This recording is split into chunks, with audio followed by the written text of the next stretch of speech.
Κάτσε βάλω. Όχι, όχι. Δεν αντέχω χωρίς το γάζι ούτε να ξεφύγω. ξυθώ. Ξεφύλισε. Θα ξεφυλίσω να παράγω θερμότητα στα χέρια μου, να ζεσταθώ, να ζω αυτά, Παναγία μου. Να βάλω και εγώ λίγο φασολάδα να ζεσταθούν τα μέσα μου. Θες, όσο θα πας να βάλεις φασολάδα, να φορέσω και λίγο το κουφί σου, να έρθει η θερμότητα λίγο στο κεφάλι μου. Άντε, φάει φασολάδα. Δεν το πιστεύω, Σταυρούλα. Εδώ είμαστε, darling. Πόσο ζεστάνει στο σπίτι σου το χειμώνα. Πλάκα μου κάνεις. Και μάλιστα αν συζείς και είσαι άφραγκος. Πλάκα μου κάνεις. Θεέ μου, σε ευχαριστώ. Λοιπόν, λέει, μας συμβουλεύει δεν χρειάζεται. Δεν πιστεύω. Είμαι σαν σε. Δεν χρειάζεται να κυκλοφορείς τυλιγμένη με το πάπλωμα, μάλιστα. Ένα. Ασφάλισε. Όχι, κάτσε ακόμα, κάτσε να τα κάνουμε τα βήματα ένα-ένα.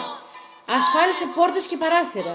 Δεν θέλω να χάσουμε ούτε λεπτό αυτή τη στιγμή. Μη χάνεις. Κράτα το περιοδικό. Ναι. Διάβασε το και όμως δεν τραβάω. Κράτα το που θα Ασφάλισε αναπτύξουμε. πόρτες και παράθυρα. Με τι? Να ασφαλίσω, να κλείσει εννοεί. Γράφει και κάτι άλλο από κάτω. Α, με τα AirPods. Και τα post-it δηλαδή. Δεν το πιστεύω. Δεν είναι AirPods. Όχι, όχι, τα είχα εδώ για να γράψω, αλλά τελικά.